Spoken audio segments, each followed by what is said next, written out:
비가 내리는 늦은 오후, 중소도시의 오래된 은행 지점 앞 좁은 주차장에 낡은 은색 경차가 천천히 들어선다. 창밖에는 간판 불빛이 희미하게 번지고 주차 안내판에는 은행 이용 고객만 무료 밝은 문구가 적혀 있다. 비는 천천히 내렸고 은행 입구의 미닫이 문은 젖은 우산 소리에 맞춰 천천히 열렸다. 허만수 78세. 오래된 청색 점퍼에 낡은 가죽 구두를 신은 그는 손에 작은 갈색 지갑 하나를 꼭 쥐고 있었다. 그의 걸음은 느렸지만 곱고 단단했다. 은행 안은 점심시간이 끝난 직후의 고요함으로 가득했다. 창구에는 젊은 직원 셋이 앉아 있었고 그중 한 명은 커피를 마시며 휴대폰을 보고 있었다. 허만수는 천천히 로비 한가운데 서서 안내 표지판을 한참 동안 살폈다. 그의 시선이 주차권은 은행 업무 이용 고객의 하남 문구에서 멈췄다. 잠시 망설이던 그는 조심스레 창구로 다가갔다. 그는 고개를 살짝 숙이며 말을 꺼냈다. 저 잠깐 주차권 하나만 부탁드려도 되겠습니까? 최은지 29세. 단정하게 묶은 머리에 날카로운 눈매를 가진 은행 창구 직원은 시선조차 들지 않고 답했다. 업무 보셔야 드려요. 규정이에요. 그녀는 차가운 목소리로 짧게 끊었다. 옆자리 남자 직원이 요즘 별사람 다 온다며 작게 중얼거렸고 다른 직원은 피식 웃었다. 허만수는 잠시 멈춰선 채 그 웃음소리를 들었다. 그의 얼굴엔 분노 대신 묘한 무표정이 스쳤다. 그는 손수건을 꺼내 안경에 빗방울을 닦고 아무 말 없이 뒤돌아섰다. 문 밖으로 나가며 뒤를 돌아보지 않았다. 문이 닫히자 잔잔했던 로비 공기는 잠시 흔들렸다. 노인 고객 2명이 속삭였다. 요즘 젊은 직원들 예의가 없네. 예전 같지 않지. 박지훈 지점장이 소리를 듣고 나지막하게 말했다. 응대는 좀 부드럽게 하라니까. 그 말에는 진심이 없었다. 그는 다시 서류를 넘기며 한숨을 쉬었다. 허만수는 빗속을 걸어 나와 주차장 한가운데 멈췄다. 그의 눈동자가 은행 간판과 CCTV 카메라를 번갈아 바라본다. 잠시 후 그는 조용히 차문을 닫고 빗속으로 사라졌다. 비냄새 속에 남은 건 조용한 엔진음 뿐이었다. 그 누구도 그날의 그 노인이 단 한 번의 방문으로 세상을 뒤집을 거라곤 상상하지 못했다. 사흘 뒤 오전 10시. 맑은 날씨지만 은행 앞 인도엔 출근 인파로 분주하다. 낡은 은색 경차가 조심스레 은행 주차장으로 들어온다. 창문에는 지난번의 비 자국이 그대로 말라붙어 있다. 운전석에서 내린 허만수는 이번엔 작은 검은 서류 가방 하나를 들고 있었다. 그 얼굴엔 지난번의 주저함이 아닌 확신에 찬 평정이 있었다. 은행 로비는 평소보다 붐볐다.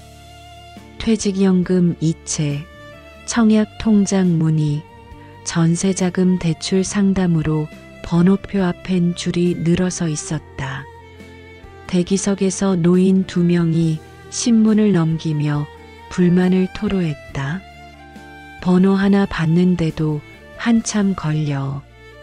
허만수는 말없이 대기표를 뽑아 자리에 앉았다.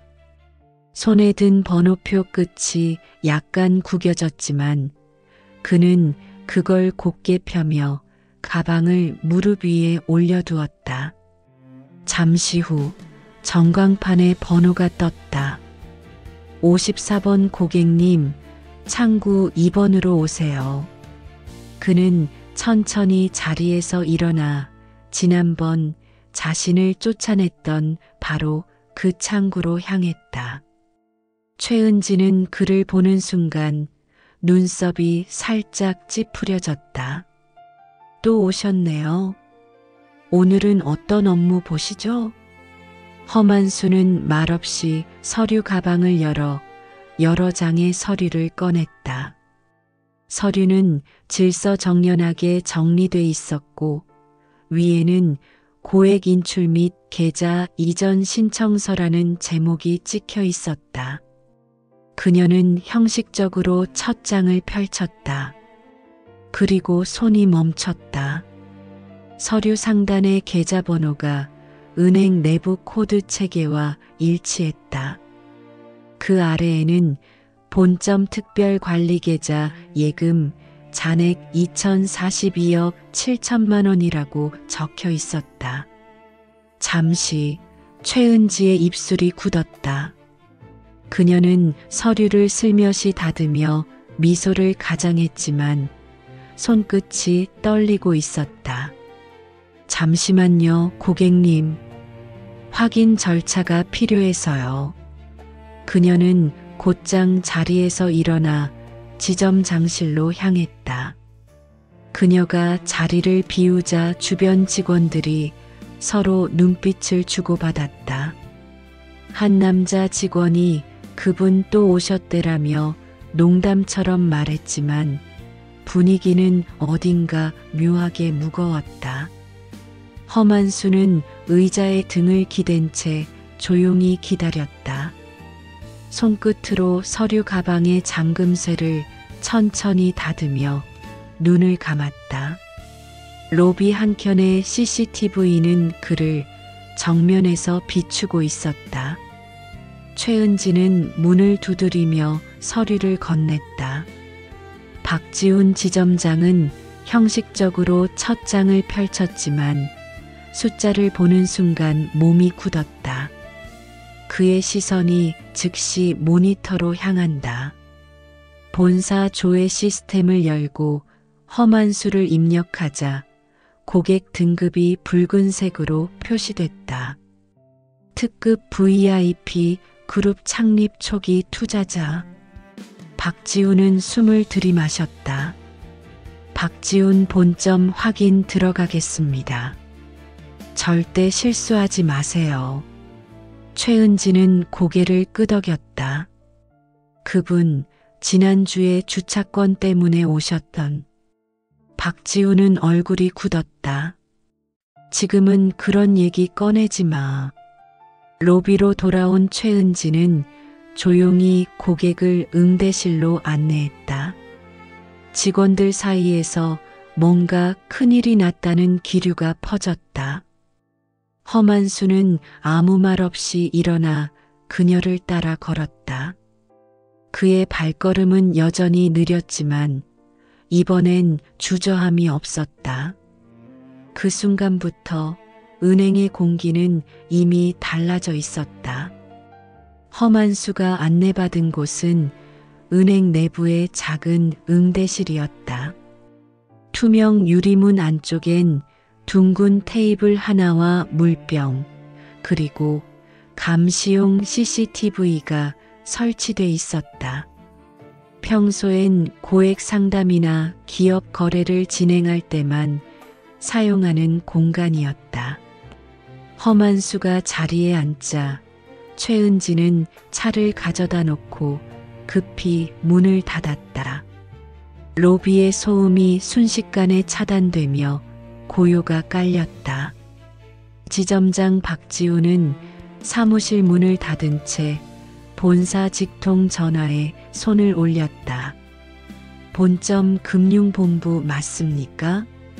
고객 코드 H-77294 특급 등급입니다. 그의 목소리는 평소보다 낮았고 이마에 땀이 맺혔다. 수화기 너머에서 본사 담당자는 짧게 대답했다. 그분 본사 관리 리스트에 있습니다. 응대 규정 1단계로 전환하세요. 절대 불쾌감 주지 마시고 본사 임원에게 즉시 보고 올립니다. 박지우는 자리에서 일어나 셔츠를 정리하며 응대실로 향했다. 그의 걸음은 평소보다 느렸다. 문 손잡이를 잡은 채 잠시 눈을 감는다.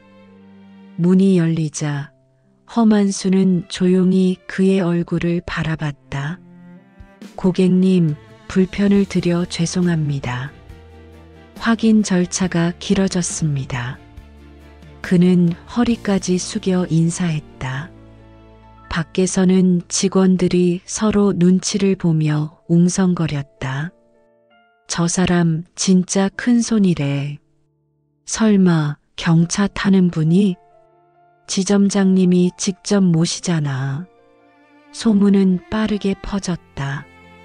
대기 고객 중 한 노인이 흥미롭게 고개를 들었고 젊은 남자는 휴대폰으로 촬영하려다 보안요원에게 제지당했다. 최은지는 본사와 실시간 화상 연결을 요청했다.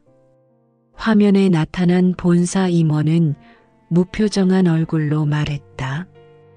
해당 고객은 그룹 창립 초기 투자자로 분류되어 있습니다.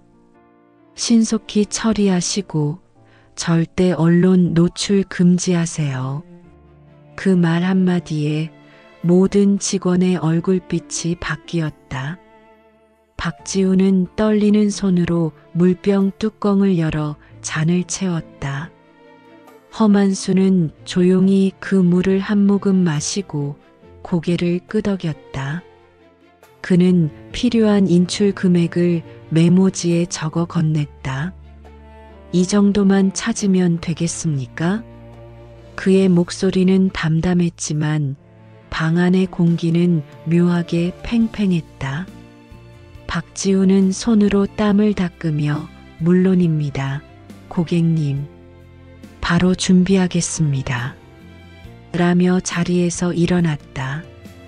은행 내부 CCTV 담당 계약직 직원은 화면을 확대했다. 이분, 지난주에도 오셨던 그분 맞아요. 주차권 때문에. 그 말에 옆자리 텔러의 얼굴이 하얗게 질렸다. 누구도 말을 잇지 못했다. 지점장실에서 걸어 나온 박지훈의 얼굴은 굳어 있었고 직원들은 인사를 건네며 자리에서 일어섰다. 본사 임원은 즉시 VIP 비상관리 알림을 발송했다. 지점 내부 채널에 붉은 표시가 뜨며 특급 고객 응대 중 외부 유출 금지 문구가 깜빡였다. 보안 요원은 출입문을 통제하고 청소 직원들까지 자리를 비켰다. 은행 전체가 한순간에 얼어붙은 듯 조용했다. 허만수는 그 모든 과정을 무표정하게 지켜보고 있었다. 그의 시선은 유리문 너머 로비에 서 있는 직원들의 불안한 눈빛을 향하고 있었다. 테이블 위 물잔의 표면이 흔들릴 만큼 침묵이 길어졌다. 그날 오후 3시 15분 본사에서 첫 번째 내부 비상 통보가 내려갔다. 지점 내부는 그 어떤 소리도 나지 않았다. 단 한 사람, 허만수만이 조용히 미소를 짓고 있었다. 그의 침묵이 곧 은행 전체의 공포가 되기 시작한 순간이었다. 그날 밤 은행 직원 중 한 명이 단체 채팅방에 메시지를 올렸다.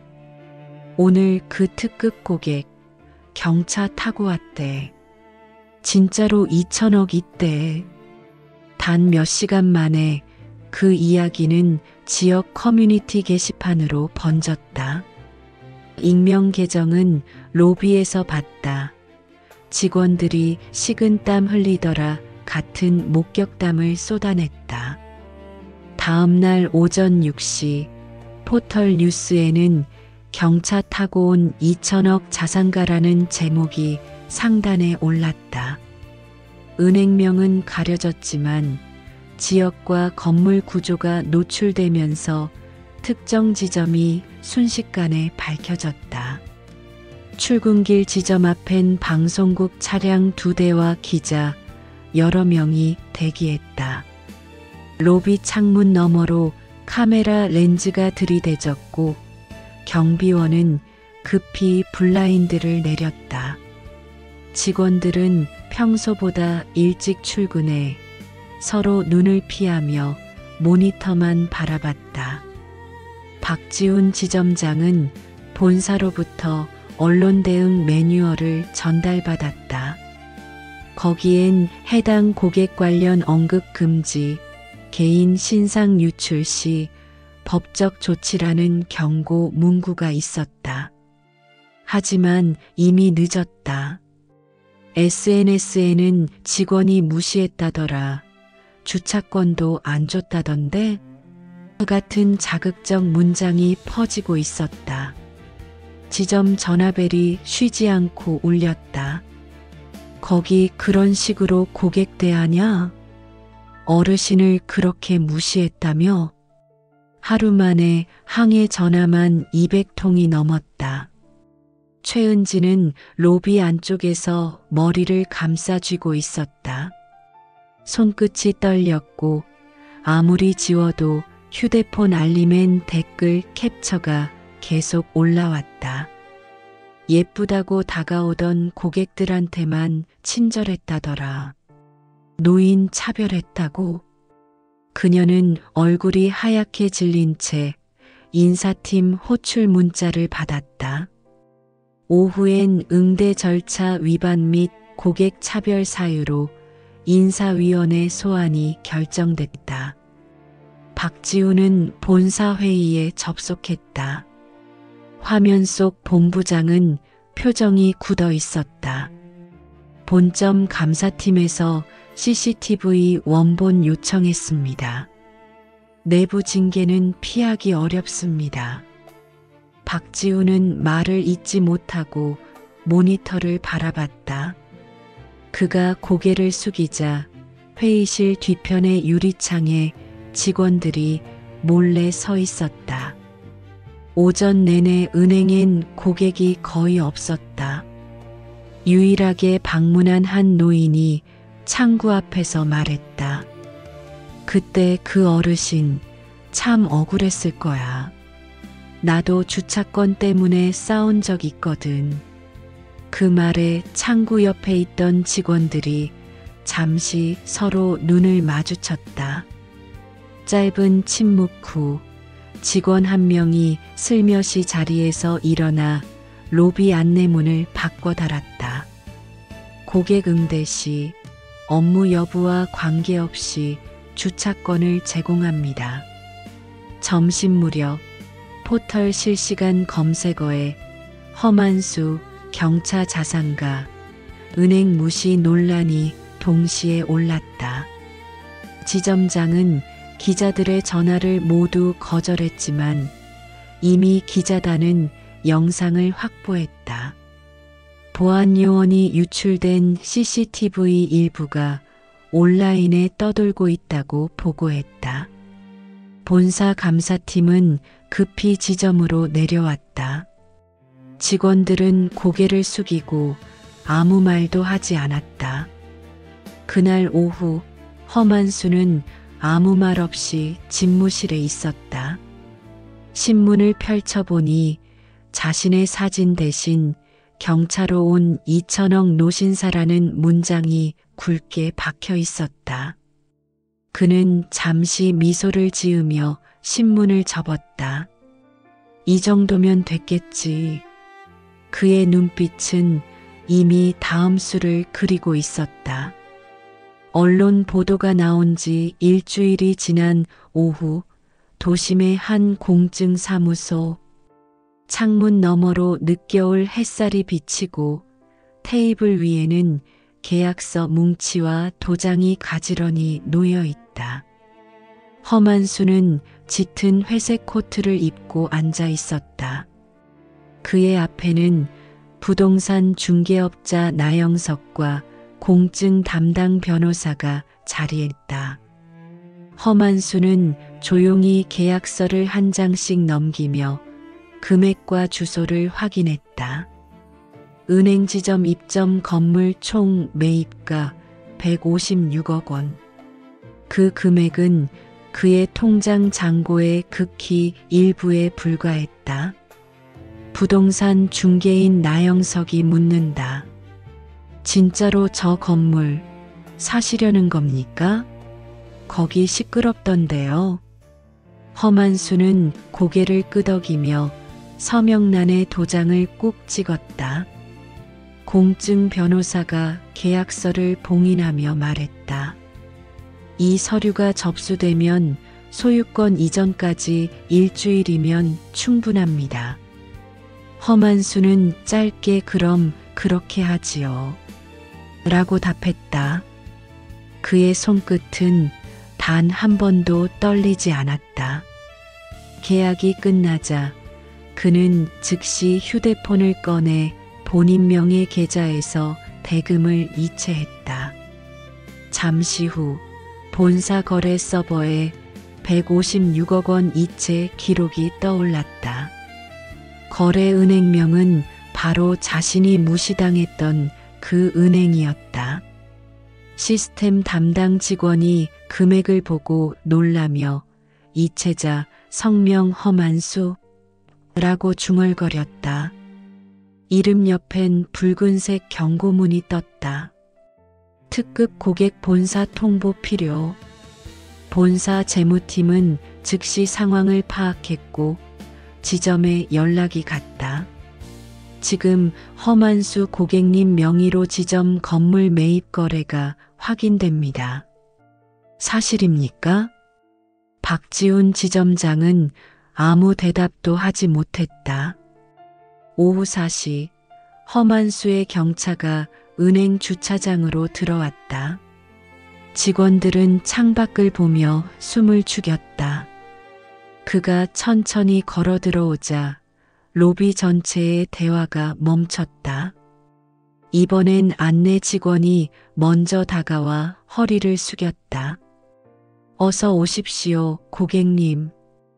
허만수는 아무 대답도 하지 않고 지점 장실로 향했다. 박지훈은 그의 입장을 알리는 전화를 받고 급히 자리에서 일어났다. 책상 위엔 방금 팩스로 도착한 문서 한 장이 있었다. 건물 매입 완료 통보서, 매수인 허만수. 그는 문서를 들고 허만수를 맞았다. 둘 사이의 공기가 무겁게 가라앉았다. 허만수는 테이블에 소유권 이전 서류 사본을 내려놓았다. 이제 이 건물의 주인은 나요. 앞으로 임대 조건은 그대로 두겠소. 박지훈은 입술을 달싹였지만 아무 말도 나오지 않았다. 아, 그리고 허만수가 잠시 멈췄다. 그는 서류 봉투에서 작은 봉투 하나를 꺼내 지점장에게 건넸다. 주차권 1일권. 이제 주차권은 제가 드릴 차례겠네요. 허만수의 말은 낮았지만 명확하게 울렸다. 박지훈의 얼굴이 굳고 최은지는 문 밖에서 그 말을 듣고 그대로 멈춰섰다. 잠시 후 허만수는 자리에서 일어나 조용히 문을 닫았다. 그의 뒷모습이 사라지자 사무실 안엔 아무 말도 남지 않았다. 그날 저녁 본사 이사회는 긴급 회의를 소집했다. 해당 지점이 입주한 건물의 소유권이 VIP 고객에게 이전되었다는 보고서가 회의실을 뒤흔들었다. 누군가는 이건 단순한 우연이 아니다라고 중얼거렸다.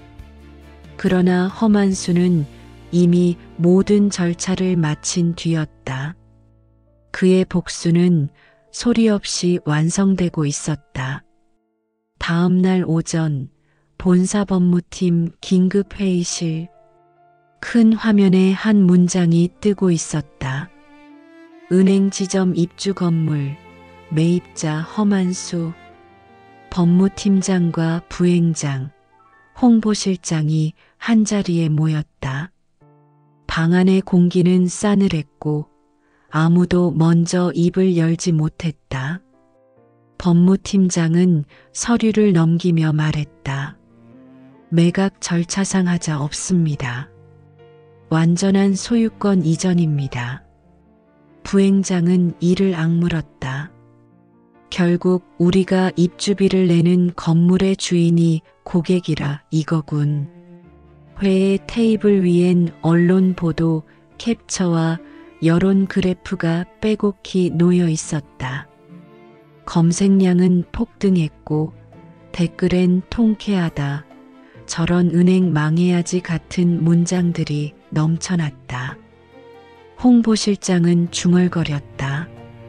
지금 이미지 손상 지수가 역대 최악입니다. 주가도 하락세예요. 부행장은 한숨을 내쉬며 결론을 냈다. 지점 폐쇄로 리스크를 끊어야겠군. 당장 구조 조정안 준비하세요. 박지훈 지점장은 본사 통보 메일을 읽고 눈을 감았다. 지점 운영 중단 검토 통보 인력 재배치 예정. 책상 위엔 정리되지 않은 민원 서류와 징계 통보서가 뒤섞여 있었다. 창구 직원들은 그 소식을 전해 듣고 술렁였다. 최은지는 인사팀에서 내려온 문서를 받아들고 멍하니 앉아 있었다. 그녀의 손끝엔 인사 이동 통보서 한 장, 무기한 휴직 및 재교육 조치. 하루가 다르게 지점은 텅 비어갔다. 고객은 발길을 끊었고 안내 데스크에는 항해 메모만 쌓였다. 예전엔 나도 무시당했어요. 노인 차별하지 마세요. 직원들은 그런 쪽지를 치우며 고개를 숙였다. 보안 요원조차 이제 이 지점 끝났네요. 라며 한숨을 쉬었다. 박지우는 지점 운영 보고서를 마지막으로 정리했다. 그의 손끝이 멈춘다. 보고서 첫 줄엔 지점장 직무정지 권고, 예정 문장이 찍혀 있었다. 그는 자리에서 일어나 창밖을 바라봤다. 정문 앞 익숙한 경차 한 대가 천천히 멈췄다. 허만수가 내리고 리모델링 업체 직원들과 함께 건물 도면을 펼쳤다. 며칠 뒤 간판 철거가 시작됐다. 은행 로고가 떨어져 나가며 금속 소리가 울렸다. 지나가던 시민들이 휴대폰으로 그 장면을 찍었다. 저기 은행 망했다더니 진짜네. 저 어르신 건물주래. 소문은 순식간에 퍼졌다. 허만수는 작업용 모자와 검은 점퍼를 입고 현장 감독 옆에 섰다. 리모델링 설계 도면 위엔 새 이름이 적혀 있었다. 만수금융 노년층 무료 금융상담센터 예정. 그는 펜으로 위치를 표시하며 조용히 말했다. 1층은 상담실, 2층은 창업 라운지로 바꿔요. 간판은 내 이름 그대로. 감독이 고개를 끄덕였다. 며칠 뒤 새 간판이 걸렸다. 낡은 회색 외벽 위로 만수금융이라는 금색 글자가 빛났다. 지나가던 노인 한 명이 그걸 보고 미소 지었다. 이제야 사람 냄새 나는 금융이 생겼구먼. 허만수는 고개를 끄덕이며 현장을 둘러봤다.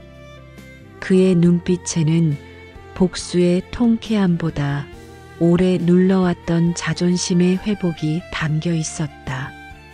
한 달 후 본사 이사회 회의록엔 짧은 문장이 기록됐다. 지점 폐쇄 결정, 영구 철수. 그 문장이 찍히는 순간 한 은행의 오만이 끝났다. 그리고 같은 날 허만수의 만수금융은 새로 문을 열 준비를 마쳤다. 한 달 뒤 리모델링을 마친 건물 1층은 완전히 새로워졌다. 유리문 너머에는 만수금융 무료 상담센터라는 간결한 간판이 달려 있었다. 하얀 벽면과 따뜻한 조명이 은은했고 테이블엔 지역 노인들을 위한 안내 책자가 가지런히 놓여 있었다. 개점식이 열리는 날 아침부터 기자들과 시민들이 몰려들었다. 행사장 입구에는 작은 현수막이 걸렸다. 누구나 어떤 이유로든 존중받을 권리가 있습니다. 그 문장은 허만수가 직접 써붙인 것이었다. 오전 10시 사회자의 개식 선언과 함께 리본 커팅식이 시작됐다. 지역구 의원, 구청장, 상공회의소 인사들, 그리고 인근 상가 대표들이 한자리에 모였다. 모두가 그 사건의 주인공을 보기 위해서였다. 허만수는 어두운 남색 양복 차림으로 등장했다. 그의 옆에는 조용히 서류 가방을 들고 있는 부동산 중개인 나영석이 있었다. 카메라 플래시가 연신 터졌지만 그는 차분히 미소만 지었다. 기자들이 마이크를 내밀며 물었다. 어르신, 그때 은행 일로 이런 걸 만드신 건가요? 허만수는 잠시 생각하다 짧게 말했다. 그땐 주차권을 못 받았죠. 이젠 누구든 들어오면 따뜻한 차 한 잔은 받을 수 있어야 하지 않겠습니까? 커팅식이 끝나고 건물 내부로 사람들이 들어섰다. 노인 몇 명이 줄을 서서 상담 신청서를 작성했고 젊은 자원봉사자들이 차를 나눠줬다. 공간 곳곳에는 사기 예방 상담, 소액 창업 컨설팅, 고령층 금융 교육 안내문이 붙어 있었다. 사람들은 고개를 끄덕이며 이런 데가 왜 이제야 생겼을까라고 속삭였다. 그때 한 구석에서 낯익은 인물이 들어왔다. 최은지였다. 단정한 블라우스 차림의 그녀는 작은 꽃다발을 들고 있었다. 그녀는 행사 안내원에게 초대장을 내밀며 조용히 안으로 들어왔다. 시선이 허만수에게 닿자 잠시 멈춰섰다. 그녀는 다가와 고개를 숙였다. 지난날 정말 죄송했습니다. 허만수는 말없이 그녀를 바라보다가 잠시 후 손을 내밀었다. 이젠 알겠죠. 사람의 값은 겉모습이 아니란 걸. 그 말은 나무랄 듯 하면서도 부드럽게 흘러나왔다. 최은지는 고개를 숙인 채 울먹였다. 그 장면을 찍던 기자의 카메라 셔터 소리가 연속으로 울렸다. 그 악수 한 번으로 사람들의 시선이 달라졌다. 기자들은 용서의 순간이라는 제목으로 기사를 썼고 SNS에는 진짜 멋진 어르신, 품격 있는 복수라는 댓글이 이어졌다. 박지훈 전 지점장은 행사장 밖 인도에 서서 그 광경을 멀리서 지켜보고 있었다. 양복 대신 평범한 점퍼 차림, 손에는 낡은 가죽 서류 가방 하나. 그는 잠시 허만수를 향해 인사하려다 그냥 고개만 숙이고 돌아섰다. 오후가 되어 행사가 끝날 무렵 허만수는 홀로 건물 입구에 섰다. 문 너머로 환하게 웃는 노인들이 차를 마시며 이야기를 나누고 있었다. 그는 조용히 하늘을 올려다보았다. 유리창에 비친 자신의 모습 뒤로 금색 간판 만수금융이 반짝였다. 한때 조롱받던 그의 경차는 여전히 주차장 구석에 서 있었지만 이제 그 차는 품격의 상징으로 불리고 있었다. 그날의 개점식은 지역 방송 메인 뉴스에 올랐다. 무시당한 노인의 반전, 은행 건물의 새 주인으로 돌아오다. 그 문장 뒤로 허만수의 한마디가 자막으로 남았다. 돈은 힘이 아니라 사람을 비추는 거울이요. 그의 목소리는 낮았지만 도시 한복판에 오래도록 울려 퍼졌다. 며칠 후 오전 9시 반, 만수금융 무료 상담센터의 문이 조용히 열렸다. 아직 개점 전인데도 한 노인이 일찍 도착해 문 앞에 서 있었다. 허만수는 커피잔을 들고 로비로 나왔다. 일찍 오셨네요. 따뜻한 차라도 한 잔 드시죠. 그의 목소리는 부드럽고 담백했다. 센터 내부는 바쁘게 돌아가고 있었다. 상담사들은 노인들의 예금 이체 방법을 도와주고 봉사자들은 점심 간식을 준비했다. 테이블마다 보이스피싱 예방 안내서와 금융상담 매뉴얼이 가지런히 놓여 있었다. 허만수는 매일 오전마다 센터를 한 바퀴 돌며 문구를 정리하고 고객 응대 태도를 직접 점검했다. 그의 검소한 점퍼와 낡은 시계, 그리고 언제나 깨끗이 닦인 구두는 변함이 없었다. 창밖에는 여전히 그 은색 경차가 주차돼 있었다.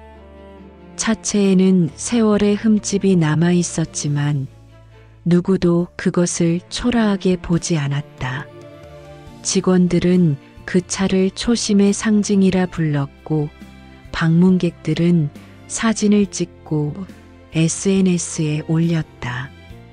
이게 진짜 부자의 차래요. 그 문장은 어느새 전설처럼 퍼졌다. 상담사 한 명이 다가와 말했다. 대표님, 오늘은 고령층 창업 상담 예약이 12건입니다. 허만수는 고개를 끄덕이며 노트에 짧게 메모했다. 좋아요. 다음 달부턴 교육 프로그램 늘립시다. 그는 서류를 정리한 뒤 조용히 창가 자리에 앉았다. 그때 낯익은 인물이 센터 안으로 들어왔다. 최은지였다.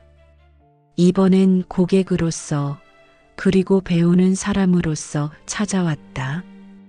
그녀는 금융윤리 교육을 마치고 새 직장 배치를 앞둔 상태였다.